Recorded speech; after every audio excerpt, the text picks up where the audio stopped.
오늘 호세아 6장 1절에서 3절까지의 말씀을 가지고 힘써 여호와를 알자라는 제목으로 함께 은혜를 나누겠습니다. 많은 사람들이 건강과 장수, 형통에 대하여 관심을 많이 가지고 있습니다. 그래서 우리의 인사도 보면 안녕하셨습니까? 그새 평안하셨습니까? 라는 인사말을 하지요. 우리의 인생에서 가장 큰 화두는 건강, 또 장수, 이렇게 생각할 때가 많이 있습니다. 우리나라의 2022년 통계 자료를 보니까요, 인간의 한국민들의 평균 수명이 보통 보니까 82세로 되어 있습니다. 82세. 남성분들은 80세고 여성분들은 86세입니다. 6세의 차이가 나더라고요. 좀 더 살고 싶은데 이런 마음도 들 수 있는데요. 그러면서 이렇게 보니까 벌써 제가 전반전을 끝난 거예요. 보니까 우리가 82세, 86세 이렇게 생각하니까 여기 있는 분들도 생각하시기를, 야, 벌써부터 내 살 날이 얼마 안 남았어? 벌써 전반전이 끝난 거야? 이런 생각이 들 때가 있더라고요. 후반전이 벌써 시작됐다고. 그래서 좀 아쉬운 마음에 손꼽아서 그럼 내가 얼마나 남았어? 이렇게 좀 아쉬워하는 눈치들이 보이는 것 같습니다. 그런데요, 고령화 사회로 접어들면서 이 유엔에서 청소년기와 청년기 그리고 중년기를 나누었습니다. 잘 들어보십시오. 미성년자 청소년기는 17세까지입니다. 이구는 받아들일 수 있죠. 그런데 청년은요, 18세부터 65세까지입니다. 65세까지. 그래서 우리 모두는 건강한 청년인 줄로 믿으다 하면 안 돼요. 건강한 청년인 줄로 압니다.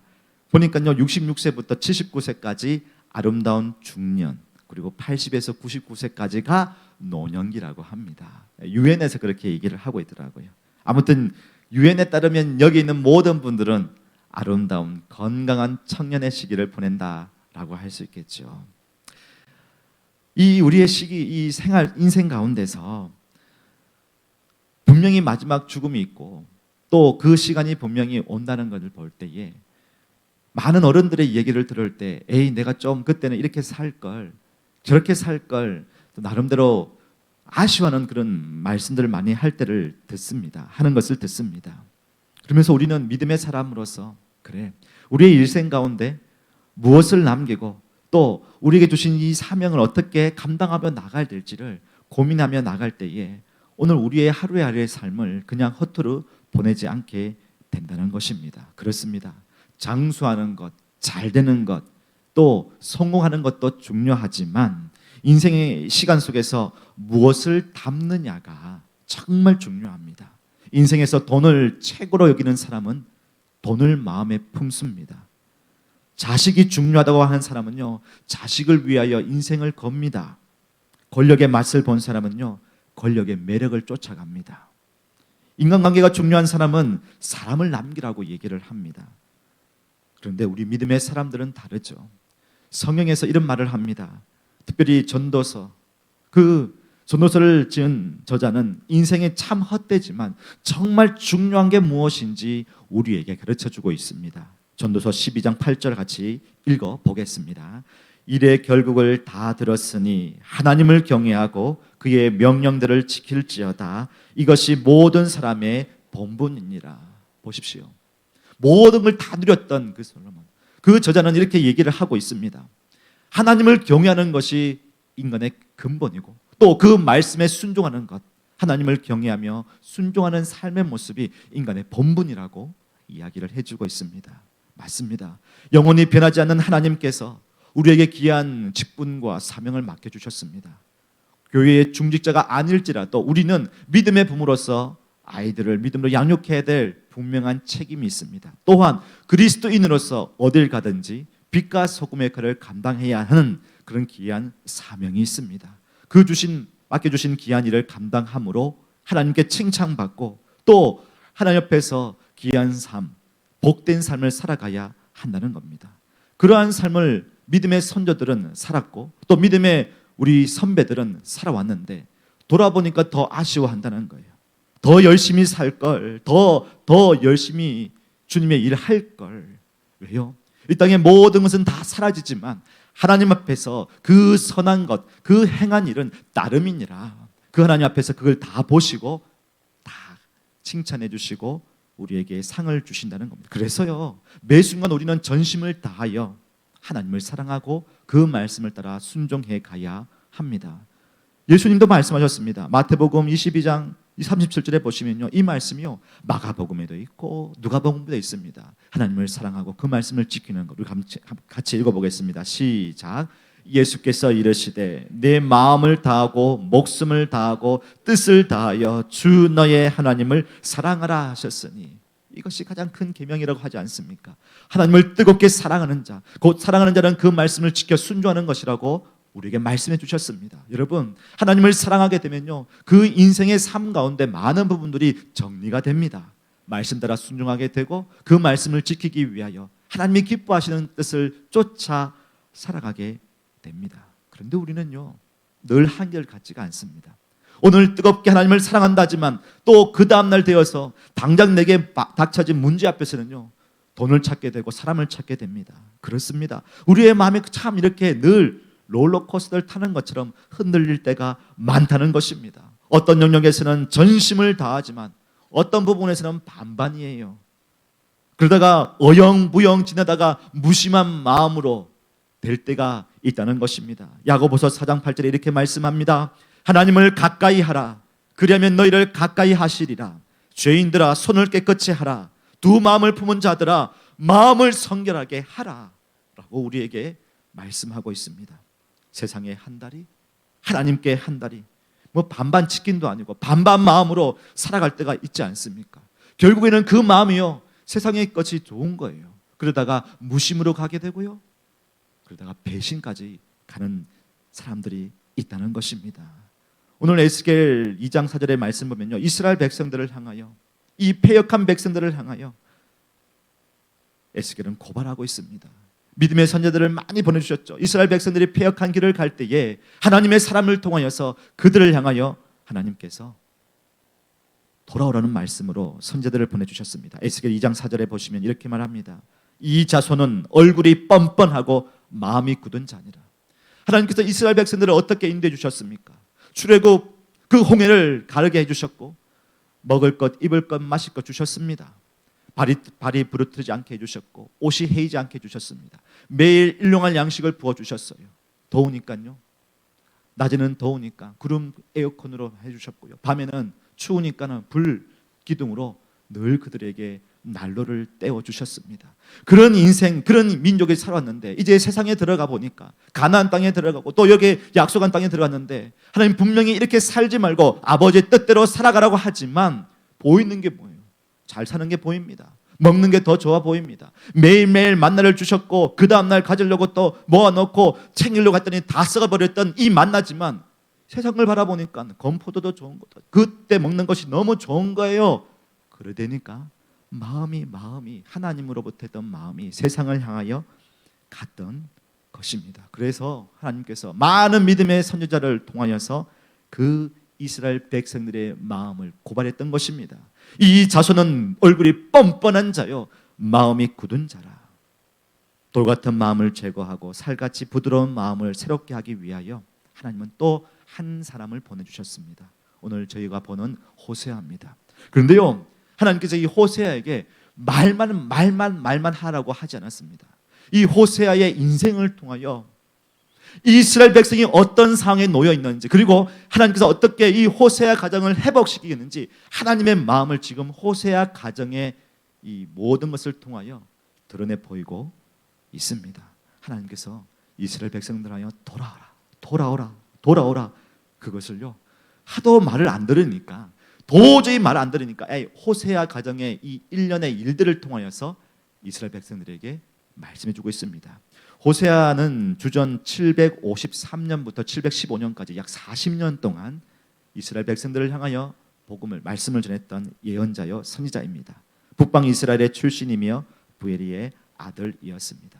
당시에 여기 이스라엘 백성의 사람들은 풍요를 정말 꿀 떨어지듯이 누렸습니다. 먹고 마시는 것이 풍족했습니다. 그러나 영적으로 심히 빈곤했죠. 얼마나 이 빈곤했는지 영적으로 하나님 앞에 있지만 여전히 그들은 쾌락을 쫓았습니다. 하나님도 섬기고 바알도 섬기는 이중 종교 생활을 했습니다. 호세아 4장 1절과 2절이 이렇게 얘기하고 있습니다. 이스라엘 자손들아, 여호와의 말씀을 들으라. 여호와께서 이 땅 주민과 논쟁하시나니 이 땅에는 진실도 없고 인애도 없고 하나님을 아는 지식도 없고 오직 저주와 속임과 살인과 도둑질과 간음뿐이요 포악하여 피가 피를 뒤이음이니라. 어둠에, 영적인 어둠 가운데 거하고 있네요. 여러분, 이 시대를 바라보십시오. 들려지는 많은 이야기들, 한국에서 들려지는 많은 이야기를 들어보십시오. 하루에도 자살이 얼마나 많은지. 여러분, 벌써 1월 초창기에 자살한 사람들이요, 지금 900명 가까이 된다고 합니다. 하루에도 수명의 사람들이 인생의 끝을 놓아버립니다. 그런 가운데 사기는 얼마나 하는지. 우리나라의 그 죄 범죄율을 보면요, 사기가 얼마나 많은지. 형도 별 길지도 않고요. 정말 우리나라 볼 때 하나님이 어떻게 합니까? 오늘도 기도해 주셨는데 정말 하나님, 이 땅 가운데 믿음의 사람, 특별히 하나님 앞에서 정직하게 섬길 귀한 사람들 지금 뽑고 있지 않습니까? 하나님, 우리는 정말 나라를 위해 기도해야 합니다. 풍요롭지만 정말로 곳곳마다 어둠의 그 모습들이 너무 많이 보이고 있습니다. 지금의 상황이 그때의 상황과 변하지 별 다른 거 없는 것 같아 보입니다. 호세아의 그 시대가 그랬습니다. 살인과 속임과 간음과 도둑질과 포악하여서 피가 피를 뒤입니다. 보복과 배신, 그것이 지금 모습입니다.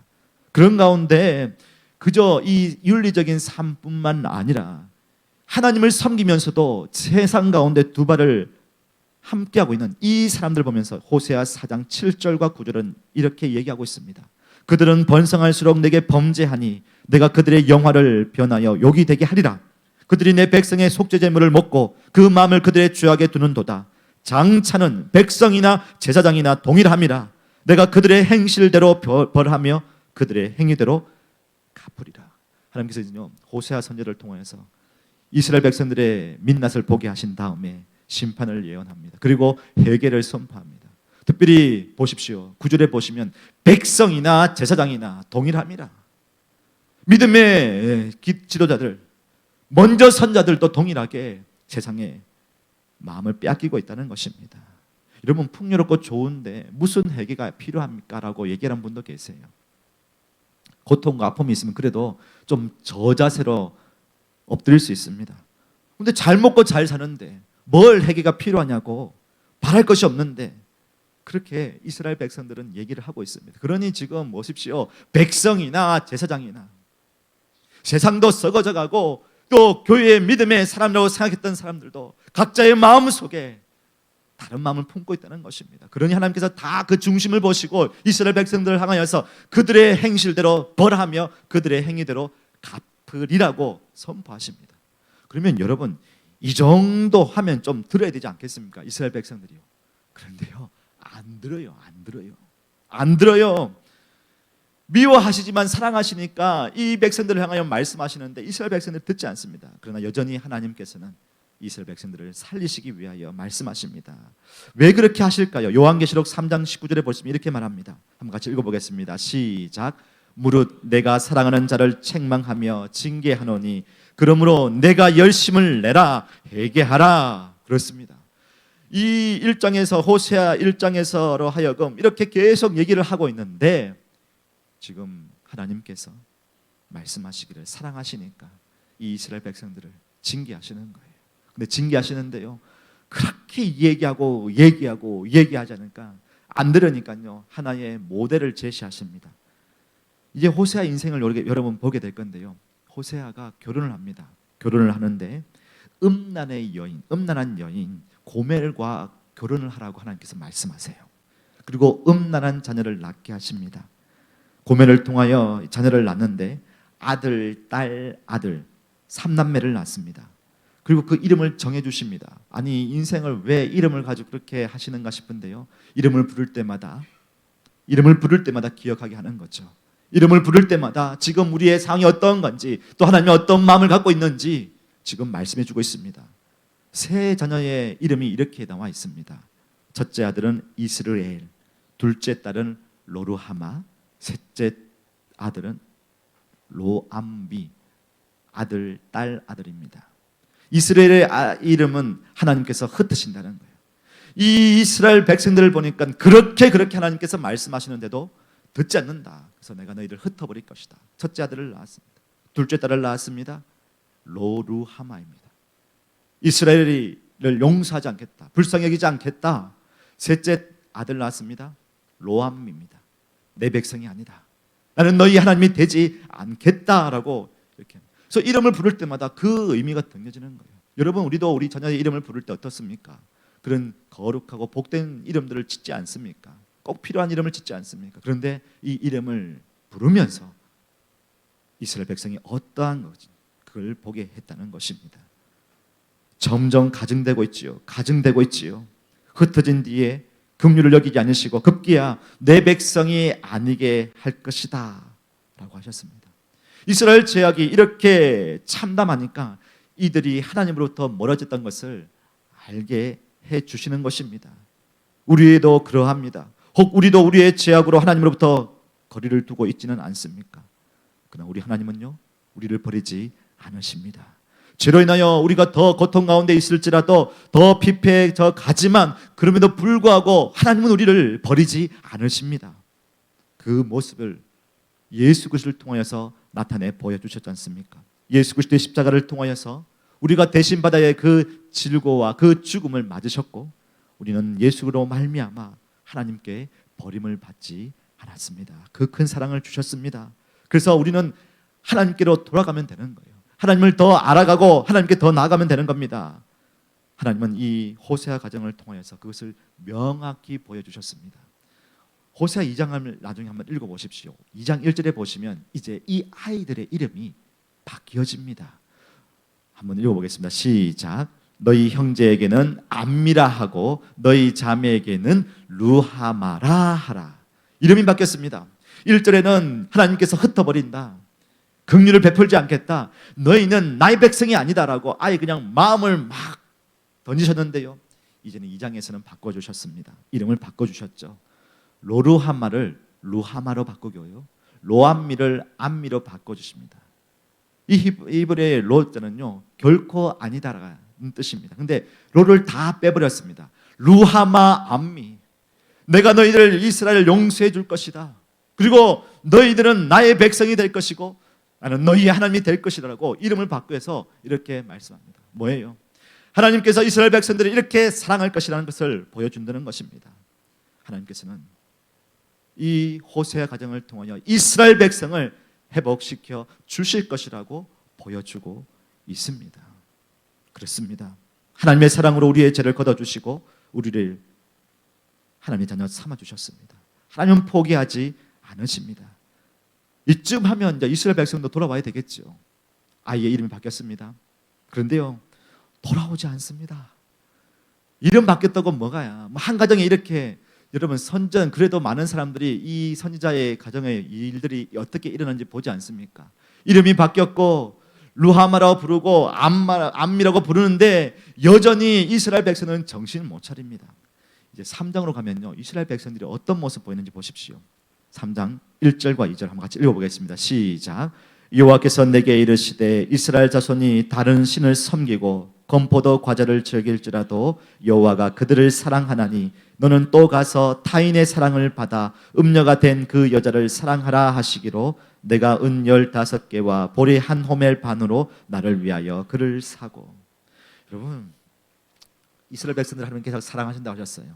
그리고 호세아 그 선지자의 가정의 이 일들을, 일련의 일들을 통하여서 이제 너희를 내가 회복하겠다, 너에게 긍휼을 베풀겠다라고 했어요. 그런데 이스라엘 백성들은 더 어떻게 합니까? 더요, 다른 신을 섬기고 건포도 과자를 즐겼다고 합니다. 하나님도 섬겨요. 선지자가 어떻게 말하는지도 듣고 있습니다. 그런데 어떻게 해요? 한 마음에는 세상이 또 좋은 거예요. 그래서 다른 신은, 여기서는 이 신은 바알신입니다. 수술을 할 때 땅에 비가 내려와야 되는데요, 그때 이 비를 충만히 내려주는 신이 바알신, 풍요의 신이라고 보았습니다. 근데 이 풍요의 신이 어떻게 비를 내린다고 합니까? 생각합니까? 바알 산당에 가서, 신당에 들어가서 이 여사제와 사람들이 관계를 통하여서, 그러면 하늘에 바알신이 땀을 내려서 비를 내린다고 그렇게 보았습니다. 많은 사람들이 쾌락을 쫓아서 그 신전을 찾아갑니다. 그러니 많은 사람들, 특별히 이스라엘 백성들도 풍요의 신, 비를 내리는 신, 그러니까 그것에 가서 관계를 맺고, 그러면서 바알 신전을 찾아가니까 사람들이 이방인들과 혼인하게 되고 하나님의 백성이라는 민족성이 말살되게 되는 것입니다. 하나님이 지금 이스라엘 백성들을 향하여 호세아 가정을 통하여 내가 너희들을 회복하겠다, 이렇게 만들어 가겠다라고 하는데도 이스라엘 백성들은요, 그래요 하나님 알았어요 하고 자기들의 좋아하는 것들, 쾌락을 쫓고 풍요를 쫓고 자기들의 앞날을 가면서 생각하면서 찾아가고 있습니다. 그런 가운데 우상 건물, 여러분 제사 드리면서 같이 나오는 그 우상의 제물까지도 즐겨 먹고 있습니다. 그럼에도 불구하고 보십시오. 즐길지라도 여호와가 그들을 사랑하나니 그 죄악 가득 넘쳐 있을지라도 하나님은 그들을 사랑하나니 너는 또 가서 타인의 사랑을 받아 음녀가 된 그 고매를 사랑하라. 그리고 은 15개와 보리 한 호멜 반으로 그를 사라라고 말하고 있습니다. 세상 풍요와 마음이 빼앗겼던 인생의 즐거움으로 빠진 여인, 다른 사람의 품에 앉아서 품에 안겨서 음녀가 된 여인, 몸도 마음도 다 무너진 여인, 그 여인을 데려오라는 거예요. 왜 데려와야 합니까? 여러분 생각해 보십시오. 왜 데려와야 합니까? 왜 데려와야 합니까? 충분히 버림받아 마땅한 여인이라고 볼 수 있는데 하나님은 그거 묻지 말고 데려오라고 하십니다. 그리고 값을 지불하라 하지요. 은 15개와 보리 한 호멜 반. 그때는 이 값이 노예의 값이었습니다. 노예로 전락한 그를 아무 말 하지 말고 그를 사랑하라, 그를 데려오라 라고 하십니다. 여러분 왜요? 하나님께서는 여전히 이스라엘 백성을 사랑하시는 거예요. 왜요? 언약의 신실한 분이요, 내가 이들을 버리지 않겠다고 약속하셨기에 그 언약의 신실하여 하나님을 멀리 떠나더라도 다른 신을 섬기더라도 그 호세아의 그 마음, 찢어지는 마음이 있을지라도 그 여인을 데리고 온 거예요. 값을 지불하고 데리고 오라고 하십니다. 이게 하나님의 마음인 겁니다. 이게 하나님의 마음입니다. 호세아 가정을 통하여 나타난 하나님의 끝없는 사랑과 용서는요, 이스라엘 백성 전체를 향한 마음이었습니다. 그러면서 이스라엘 백성들에게 내가 너희를 사랑하니까 너희들 제사장들과 지도자들아, 바로 하나님을 알고 다시금 회개하고 돌아오라라고 계속 말씀하고 있습니다. 풍요 속에 죄로 인한 고통과 비참함에 있는 이스라엘 보십시오. 그를 향한 하나님의 사랑이 보이십니까? 풍족함을 누리기 위하여 하나님을 마음에 두면서도 바알신을 섬기는 이 이스라엘 백성들을 향하여 하나님은 계속 말씀하고 있습니다. 여러분, 저와 여러분은 어떠합니까? 우리의 마음에 전심으로 은혜를 받았기에 전심을 향하여 하나님께 찬송하고 경배하며 예배했습니다. 근데 여기 와보니까 너무 바빠요. 바쁜 것도 같지만 한국보단 바쁘지 않는 것 같은데 뭔가 더 바빠요.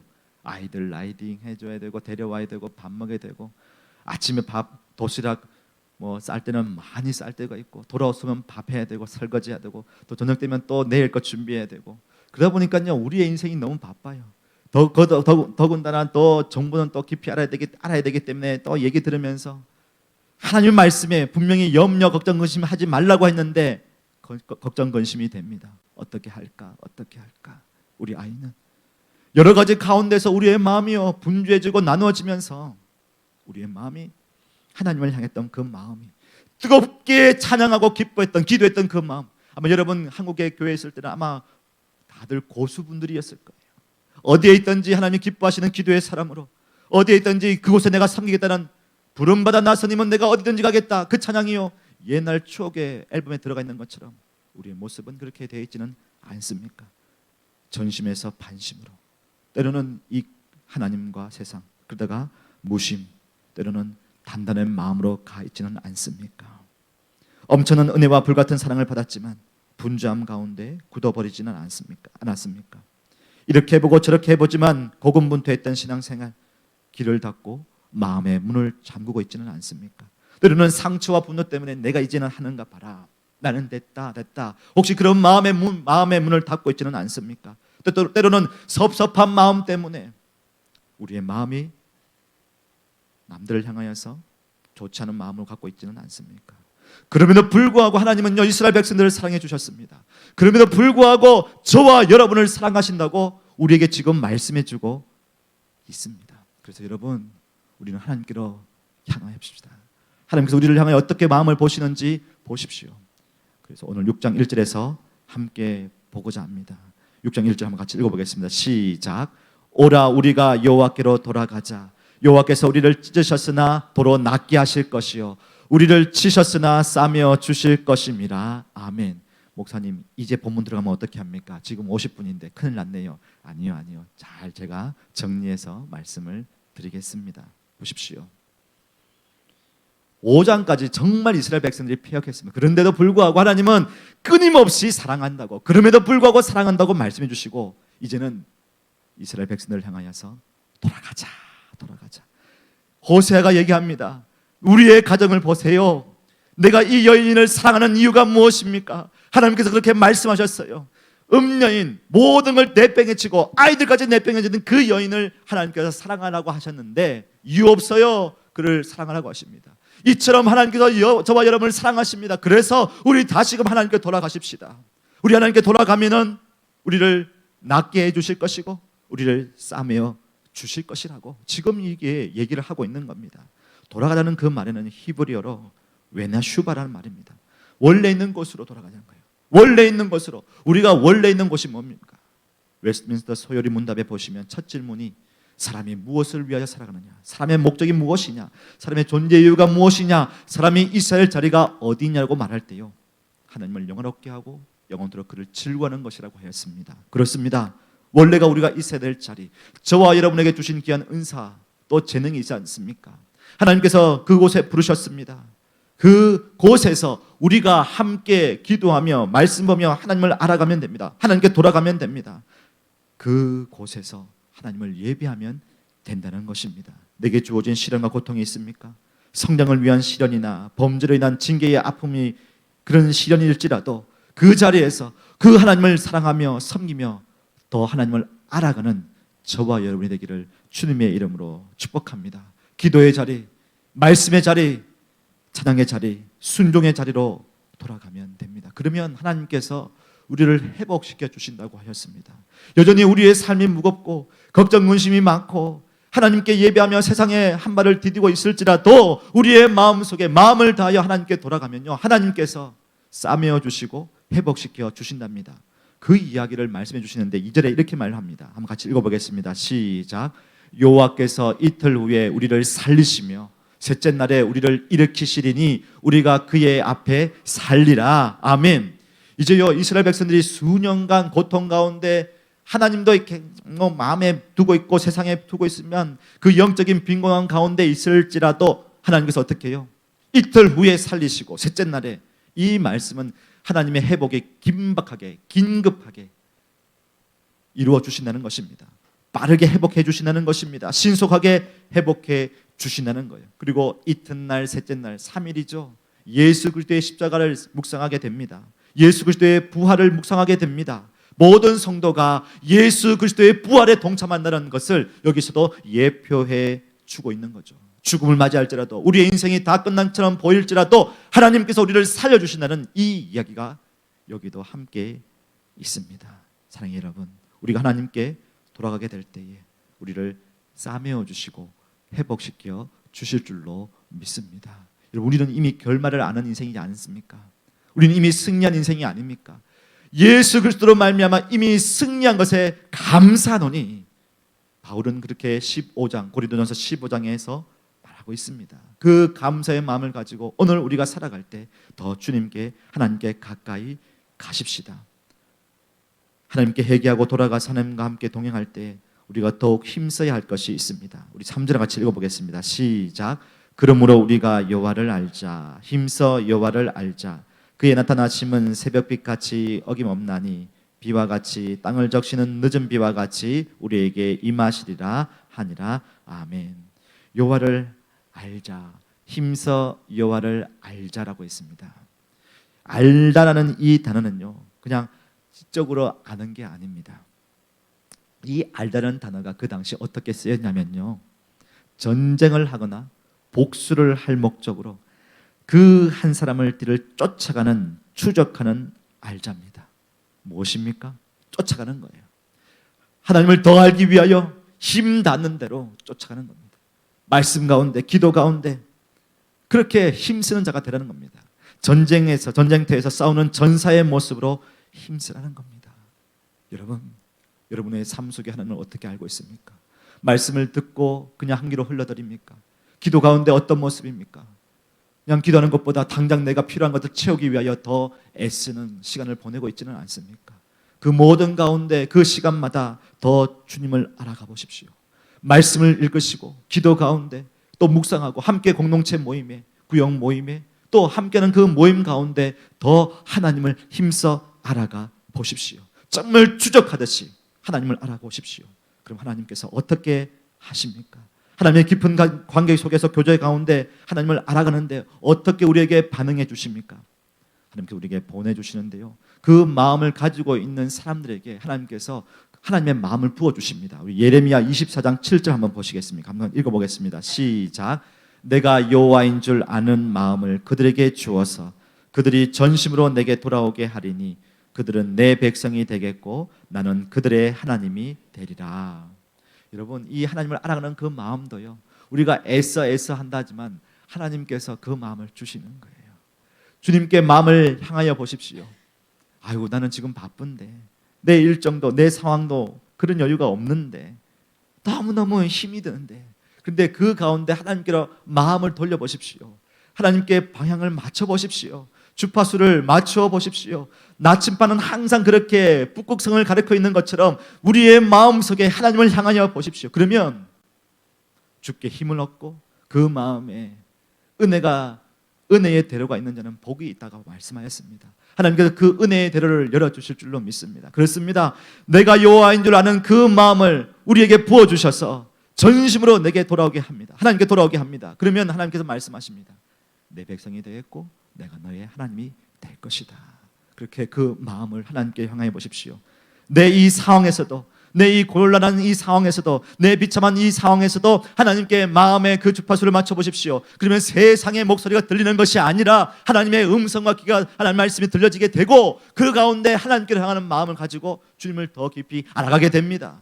여러분, 안다는 것이요, 때로는 시간의 여유를 가지고 안다는 것도 있지만 그 고난의 길 가운데서도 하나님에게 이런 말씀과 이런 일을 만들어 주신 이유가 무엇인지, 그곳에서도 하나님이 어떻게 나를 인도해 주실지, 나의 이 시련은 어떤 뜻인지를 우리는 또 깨닫게 됩니다. 그래서 하나님을 어떤 순간인지 그 자리에서 바라보며 알아가게 된다는 것입니다. 사랑하는 여러분, 다시 기도하십시다. 다시 말씀 앞으로 나아가십시다. 다시 입술을 열어서 복음을 증거하는 증인의 삶을 살아가십시다. 다시는 헌금을 떼어먹지 마십시다. 다시는 위선적인 성김의 모습으로 보이지 마십시다. 하나님을 알고 하나님을 더 깊이 나아가면요, 그 사랑에 힘입어서 우리의 인생의 모습에서 하나씩 해결되고 또 하나씩 정립되는 것을, 새롭게 변화되는 것을 보게 될 줄로 믿습니다. 우리가 하나님께 가까이 가면요, 하나님을 더 알아가면 하나님께서 우리에게 더 가까이 오십니다. 더 오십니다. 우리 3절 한번 읽어보겠습니다. 다시 한번 더요. 시작. 그러므로 우리가 여호와를 알자, 힘써 여호와를 알자. 그의 나타나심은 새벽빛같이 어금이 없나니 비와 같이 땅을 적시는 늦은 비와 같이 우리에게 임하시리라 하니라. 여기서 두 가지를 볼 수 있습니다. 우리가 하나님께 나아가면요, 하나님께서 우리에게 어떻게 나오시는지. 첫 번째요, 새벽빛같이 어김없다라고 말씀하십니다. 새벽빛같이. 왜 이 말씀하셨을까요? 여러분, 새벽은 정말 암흑 같아요. 칠흑 같습니다. 불이 다 꺼져 있는 그 새벽길을 한번 가본 적이 있으십니까? 시골에 있으면요, 아무것도 보이지 않습니다. 내 인생이 그런 것처럼 보일 때가 많잖아요. 앞길이 보이지 않습니다. 터널이 보이지 않습니다. 길이 보이지 않습니다. 그런데 하나님께서 어떻게 말씀하세요? 새벽빛같이 어김없나니 그에 나타나시면 그 아무것도 보이지 않는 곳에서 분명히 새벽다면은 아침 해가 동틉니다. 하나님께서는 그렇게 어김없이 나타나는 거예요. 반드시 나타나는 겁니다. 여러분, 이 시대는 불안의 시대입니다. 의심의 시대입니다. 무언가 확실하지 않는, 아무리 예측해도 이것이 다 이루어지지 않는 시대가 지금 현재의 시대입니다. 많은 가능성을 가지고 이렇게 나타날 거라고 생각하지만 아니요. 예측 불허합니다. 그런 시대에 어김없이 주님의 나타나심으로 말미암아 우리가 도움을 얻을 수 있다는 것, 은혜 가운데 주님과 함께 동행한다는 것이 우리에게는 얼마나 큰 기쁨이요 감사인지 모릅니다. 그렇습니다. 바람에 날리는 연이 연줄에 의거하여 창공을 비상하는 것처럼 그 연은 많은 바람을 맞이하지만 그 연줄에 의지하여서 창공을 날아갑니다. 바다의 태풍 속에 닻을 내린 안전한 배도 그렇습니다. 하나님께 붙들림 받은 자, 하나님의 은혜 가운데 거하는 자는요, 어려움이 있을지라도 그것 가운데서 감사가 넘치게 되고 또 기쁘게 되고 더 나아가 하나님께서 이 가운데 어떻게 인도하실지 기대하게 됩니다. 그 하나님 반드시 나의 인생 가운데 도움을 베푸시고 은혜 가운데 나를 붙드시는 그 하나님을 꼭 붙드시기를 주님의 이름으로 축복합니다. 두 번째로는요, 땅을 적시는 비와 같이 우리에게 임하시리라. 아니, 이제 빛은 나는데 또 이 비는 왜 말씀을 하셨을까요? 늦은 비라고 말하고 있습니다. 아니, 늦은 비가 뭐가 중요할까 볼 수 있는데요, 이스라엘 백성들이 이제 추수를 할 때에 정말 중요한 하나의 요소가 물, 비입니다. 이스라엘 백성들이 추수할 때에 이 비가, 늦은 비가 내렸을 때에 이 알곡, 곡식이요, 이 열매가 정말 탱글탱글하게 잘 여문다고 합니다. 그런데 이 비가 오지 않을 때는 이 열매가 잘 자랐지만 바짝 마르면서 상품의 가치가 떨어진다고 얘기를 하죠. 그렇습니다. 신명기 11장 13절과 14절 보시면 이른 비, 늦은 비를 적당한 때에 내리시는 하나님의 은혜를 볼 수 있습니다. 한번 읽어보겠습니다. 시작. 내가 오늘 너희에게 명하는 내 명령을 너희가 만일 청종하고 너희의 하나님 여호와를 사랑하여 마음을 다하고 뜻을 다하여 섬기면 여호와께서 너희의 땅에 이른 비, 늦은 비를 적당한 때에 내리시리니 너희가 곡식과 포도주와 기름을 얻을 것이요. 그렇습니다. 하나님께서 때에 따라 돕는 은혜로 말미암아 이른 비, 늦은 비를 내려주신다고 합니다. 자, 또 왜 늦은 비를 말하고 있을까요? 아까 제가 이스라엘 백성들이 하나님도 섬기면서 누구도 섬긴다고 했죠? 바알도 섬긴다고 했습니다. 이 많은 사람들이 바알 신이 비를 내려주는 신이라 생각했고 그거에 맞춰서 자기들의 쾌락을 쫓아 살았습니다. 그렇게 세상의 마음을 빼앗겼습니다. 그런데 어떻게 해요? 하나님께 정면으로 말씀하시는 거예요. 늦은 비를 주시는 분이 나의 주, 나의 하나님, 우리 하나님이라는 겁니다. 때를 따라 돕는 은혜를 주시는 분이 바로 우리 하나님이라는 겁니다. 그러니 세상의 마음을 품지 말고 바알신의 마음을 품지 말고 하나님께로 온전한 마음을 가지라. 그렇게 지금 호세아를 통하여서 말씀하고 있는 것입니다. 그리고 보십시오. 우상 숭배자들을 보십시오. 인간의 공로와 수고를 통하여 쾌락을 통하여 뭔가 바알신을 향하여 뭔가를 해야 된다고 했습니까? 아니요. 하나님이 오히려 이스라엘 백성들을 사랑으로 내려주고 있습니다. 내리사람으로 주고 있습니다. 하나님께서 그 비를 내려준다고 말씀하고 계십니다. 그렇습니다. 세상의 많은 종교들은 하나님을, 신을 향하여 자기가 뭔가를 해야 된다고 합니다. 그것 가운데 쾌락을 쫓습니다. 뭔가 자기도 뭔가 했다라고 봅니다. 그런데 하나님이 주시는 은혜는 인간의 공로와 수고가 아무것도 아니라는 거예요. 그저 하나님의 사랑이에요. 그 은혜를 지금 이스라엘 백성들에게 부어주신다 하고 저와 여러분에게 부어주신다고 말씀하고 있습니다. 그렇게 여러분, 우리는 더 하나님을 깊이 알아가야 합니다. 우리가 무심한 사람이 되어서는 안 되죠. 세상의 반, 하나님께 반, 반받는 신앙도 되어서는 안 됩니다. 더욱 주님을 알아가고 더 주님께 가까이 가는 저와 여러분이 되기를 소망합니다. 그래서 여러분, 말씀을 읽으십시오. 기도하십시오. 이 상황 속에서 하나님께서 어떻게 나를 인도해 주실지 하나님과의 관계 속에서 접촉하시고 그 관계 속에서 하나님께 물어보십시오. 하나님을 가까이 있는 자는 결코 하나님께서 외면하지 않으십니다. 나를 찾는 자가 나가 그를 만나 주실 것이라고 말씀해 주셨습니다. 부활절을 지나고 또 이렇게 4월을 살아갑니다. 여러분의 인생 가운데 어떤 순간에도 세상에 발 들어있는 그것들을 떼어내시고 하나님께로 향하여 보십시오. 그럼 하나님께서 여러분의 삶 가운데 어떻게 인도하실지 오늘 두 가지 어김없이 나타나 주실 줄로 믿습니다. 또 그 가운데 이른 비 늦은 비처럼 우리 꼭 필요한 때에 그 은혜를 부어 주실 줄로 믿습니다. 그래서 세상의 방법으로 하는 게 아니라 하나님 방법으로 하면 되겠구나. 하나님을 의지하면 되겠구나. 그래서 그 다음 인생의 여정마다 순간마다 하나님을 의지하는 마음이 나누어지지 않는 오직 하나님께만 전심으로 나가는 저와 여러분이 되기를 주님의 이름으로 축복합니다. 함께 깨달은 말씀 가지고 함께 기도하겠습니다. 사랑하는 여러분,